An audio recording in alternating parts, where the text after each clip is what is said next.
Cumprimento os irmãos com a paz de nosso Senhor Jesus. A presença de Deus, irmãos, ela é real nesse lugar. Bendito seja o nome do Senhor. Estava ali, irmãos, meditando, pastor Ney.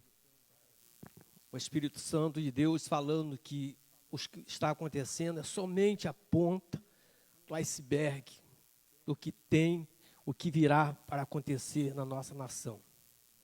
Bendito seja o nome do Senhor. Mas aqueles que se esperam no Senhor renovarão as suas forças. Bendito seja o nome do Senhor.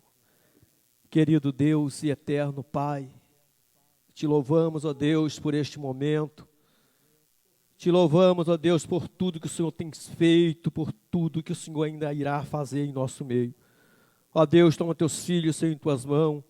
Toma teu servo, Senhor, que irá trazer a tua palavra, Senhor, nessa noite. Que ele seja canal, Senhor, para nossas vidas, Senhor, nesta noite. Que não seja ele, Senhor, falando, mas que seja o teu Espírito usando o teu filho nesta noite. Senhor, meu Deus, muito obrigado por tudo, pois esta oração, Senhor, que eu lhe faço, em nome de Jesus. A paz do Senhor a todos, amém? Estou muito feliz em estar com os irmãos esta noite, para juntos adorarmos o Senhor na beleza da sua santidade. Que Deus continue abençoando o pastor da igreja, a sua família, o seu ministério, cada um dos irmãos de um modo geral. Abra sua Bíblia, quem a trouxe, por favor, no livro do Gênesis. Primeiro livro da Bíblia, livro do Gênesis, capítulo 1, versículo 9. Glória a Deus. Livro do Gênesis, capítulo 1, versículo 9. Glória a Deus.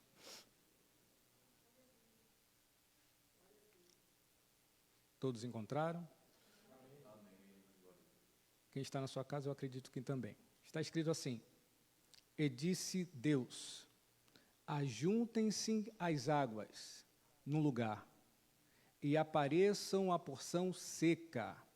E assim foi. Tome o seu assento. Muito obrigado. Diante de uma situação de calamidade, de alarme, diante de uma situação de desespero, qual deve ser o nosso sentimento diante de tais situações? Qual sentimento devemos preservar? Qual sentimento devemos nutrir? E é sobre isso, em rápidas palavras, que eu gostaria de falar com os irmãos na noite de hoje.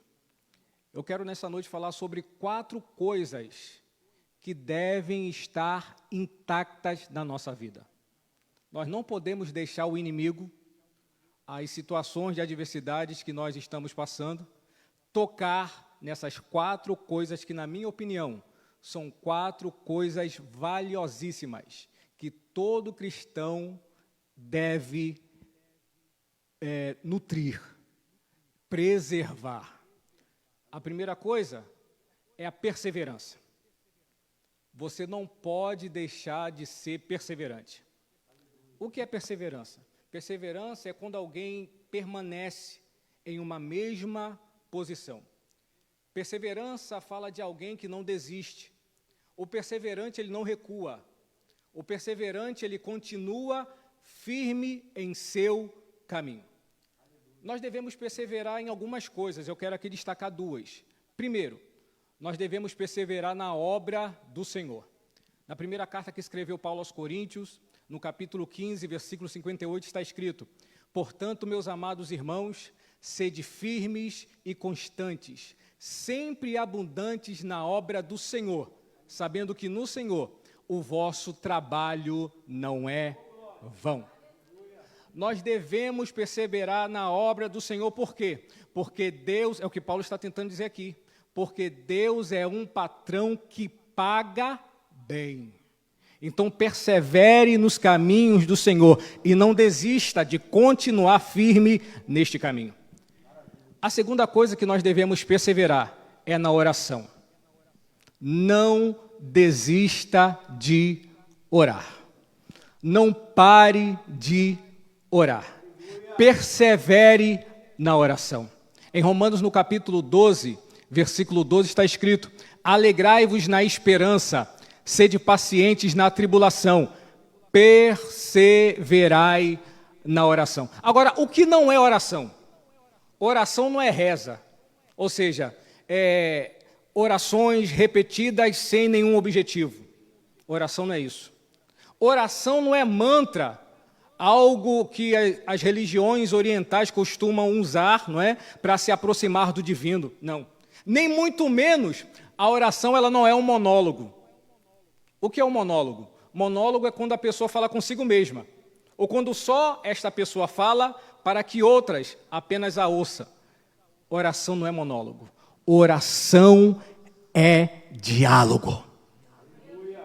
Sabe o que me encanta na oração?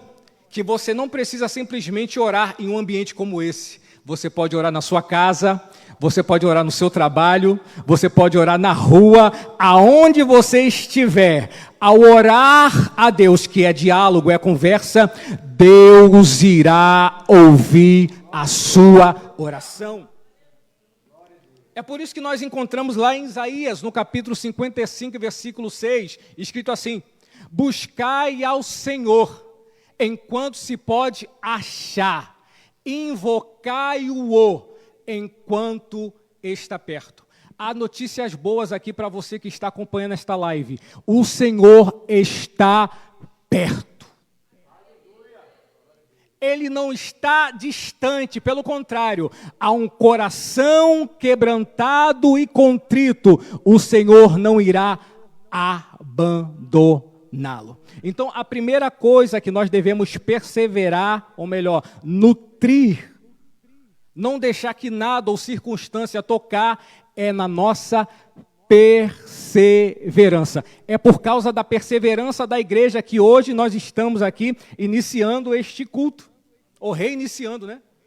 Este culto. Por quê? Porque há uma igreja na face da terra, que não importa a dificuldade que a mesma passa, ela não para de orar, ela não deixa de orar, ela continua sendo perseverante em oração. Glória a Deus. A segunda coisa que nós devemos manter intacto, além da perseverança, é a fé. Não deixe nada e nem ninguém tocar na sua fé. Não deixe o diabo tocar na sua fé. E eu falo de fé no sentido de ser de fidelidade. É o que Paulo disse ao escrever a sua segunda carta a Timóteo. No capítulo 4, versículo 7, ele disse assim: combati o bom combate, acabei a carreira e guardei a fé. Quando ele fala fé aqui, ele está falando de fidelidade, ou seja, devemos ser fiéis a Deus, não importa a situação que estivermos passando. Não importa se o adversário está nos perseguindo, nós devemos ser fiéis a Deus.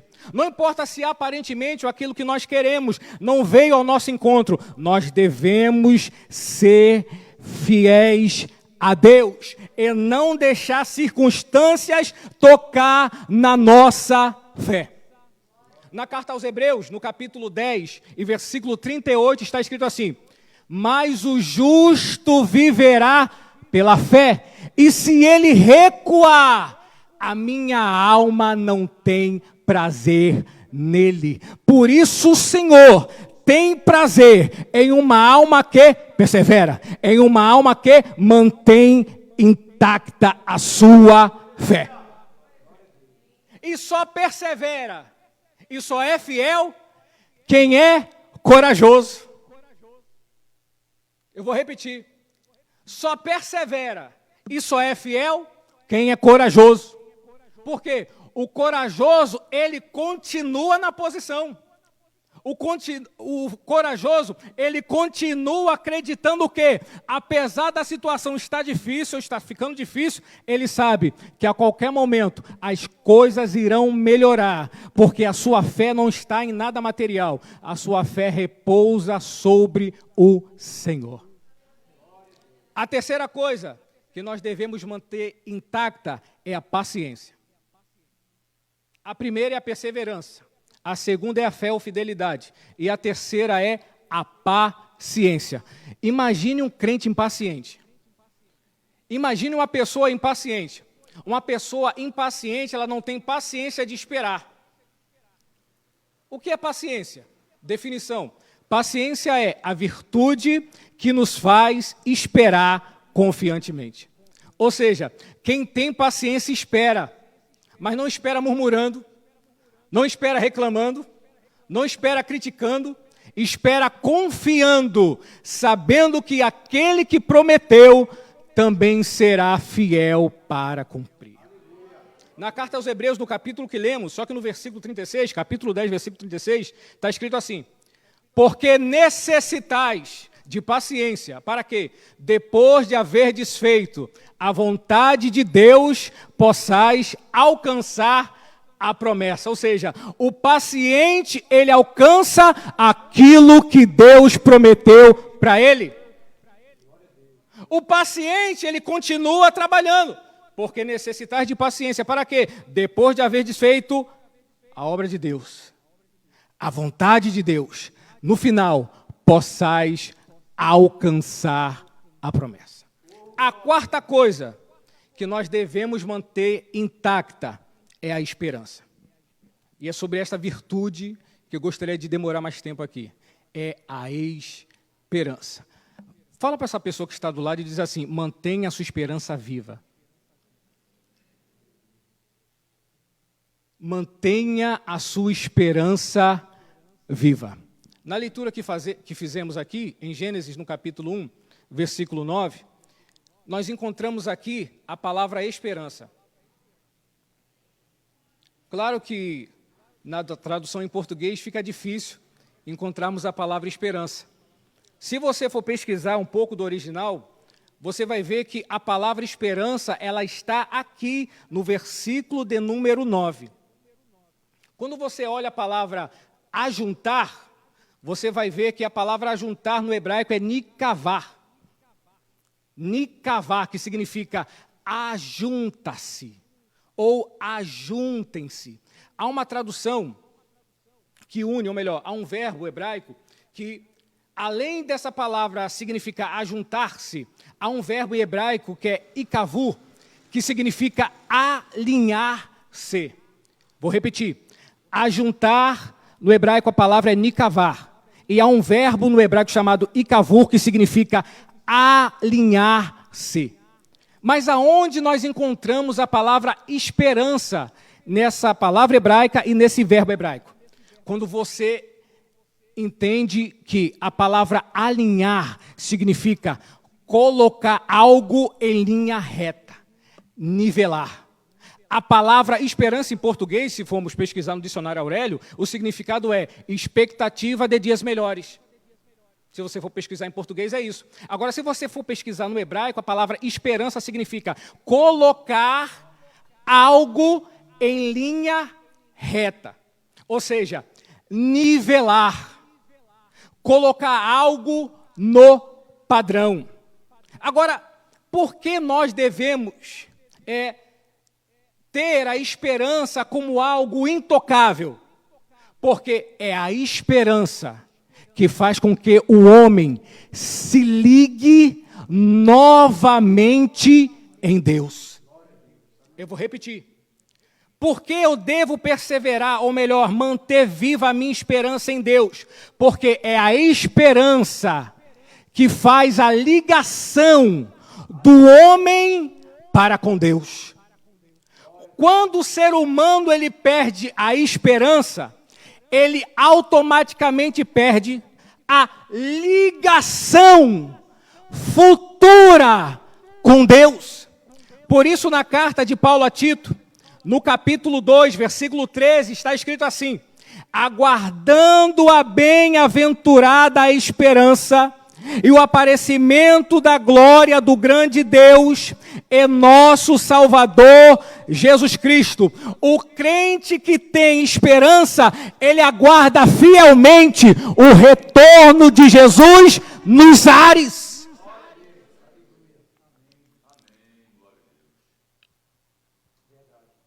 Não deixe nada e nem ninguém roubar a sua esperança.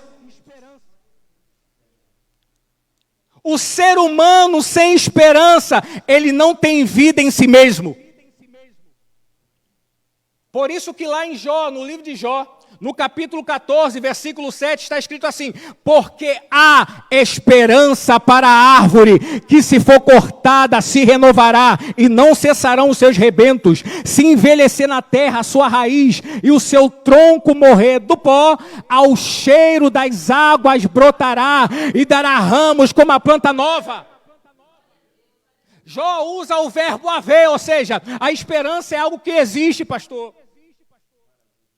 A esperança não é uma palavra sem significado algum. A esperança não é uma palavra lançada ao ermo, ao vazio, não. A esperança é a ligação do homem para com Deus. Quanto mais o homem preserva a sua esperança, mais próximo ele estará de Deus. Quem pode dar glória a Deus esta noite? Diante de uma calamidade, nós devemos manter a esperança em Deus. Diante de uma situação onde você não tem resposta, nós devemos manter a esperança intacta em Deus. Numa situação de doença incurável, nós devemos manter a nossa esperança em Deus. Tem coisas que nós não sabemos o significado, mesmo assim, mantemos a nossa esperança em Deus. Imagine você na sua cidade, vendo um país estrangeiro invadir a mesma, saqueando utensílios sagrados da igreja local, destruindo a mesma. Aí você dá alguns passos, você vê um amigo de infância morto a fio de espada, um vizinho querido com a sua cabeça degolada. Agora imagine, em meio a essa situação de calamidade, você tem que manter a sua esperança firme em Deus. Eu estou falando de Jeremias, aonde os babilônicos invadiram a cidade de Jerusalém e saquearam e destruíram o templo sagrado. E mataram a fio de espada jovens, donzelas, homens e mulheres. Agora imagina, livro das Lamentações de Jeremias. Eu não sei os senhores, eu não sei os irmãos, mas eu não encontro em nenhum capítulo da Bíblia, tanto do Antigo quanto do Novo Testamento, por tantas vezes, a palavra esperança como este capítulo. Você não vai encontrar em nenhum livro da Bíblia, tanto no Velho Testamento, ou no Primeiro Testamento, quanto no Novo Testamento, ou na Aliança Nova, por tantas vezes a palavra esperança. Claro, dependendo da tradução em português da Bíblia que você tiver em mãos. Por exemplo, Almeida Revista Corrigida de 2009. Você vai encontrar por 4 vezes a palavra esperança no capítulo 3 do livro das Lamentações. Vamos lá. Capítulo 3, versículo 18, versículo 21, versículo 26 e versículo 29. Por 4 vezes! Em um só capítulo. Vou falar mais devagar, porque você que está em casa, quem sabe quer anotar? Vamos lá. Lamentações capítulo 3, versículo 18, versículo 21, versículo 26 e versículo 29. Por 4 vezes em um só capítulo, a palavra esperança. Sabe o que Deus estava dizendo para Jeremias aqui, irmãos? Que não importa aquela situação que Jeremias estava se encontrando, era para ele manter viva a sua esperança em Deus. Jeremias, o templo está destruído, mas mantenha a sua esperança firme em Deus. Jeremias, os utensílios sagrados foram saqueados, mas mantenha a sua esperança firme em Deus. Você está vendo jovens donzelas, amigos que foram assassinados e jogados seus corpos na rua, em becos, atalhos e valados. Mantenha firme a sua esperança em Deus. Por isso que no versículo 29, vê se é isso aí. Também não sou obrigado a saber de tudo. Vem aí, pastor, fazendo um favor. Lamentações capítulo 3, versículo 29. Vê se é isso. Vê se está escrito assim: põe a tua boca no pó, quem saiba ainda há de esperança. Vê se é isso. Glória a Deus. Lamentações de Jeremias capítulo 3, versículo 29. Glória a Deus. Estou demorando muito, nem sei o tempo, pastor. É isso aí. Olha o que Jeremias Olha o que o Eterno fala para Jeremias. Jeremias, põe a tua boca no pó. Quem sabe assim ainda haja esperança. Deus está falando com vidas aqui, nessa situação. Põe a tua boca no pó, talvez haja esperança. Deus está falando com alguém aqui, neste desemprego. Põe a tua boca no pó, talvez haja esperança. Eu acredito que a igreja do Senhor, ao orar, porque sabia ditar o versículo, e por manter a sua esperança firme em Deus, Deus disse assim, vou começar a abrir agora as portas, porque eu sei que eu tenho crentes fiéis dessa terra, que não desistiram porque as portas estão fechadas. Pelo contrário, a porta está fechada, mas o coração está aberto, porque a igreja não é esse templo bonito, a igreja é eu e você. A igreja é eu e você. Fala para essa pessoa que está do lado e diz, a igreja é você.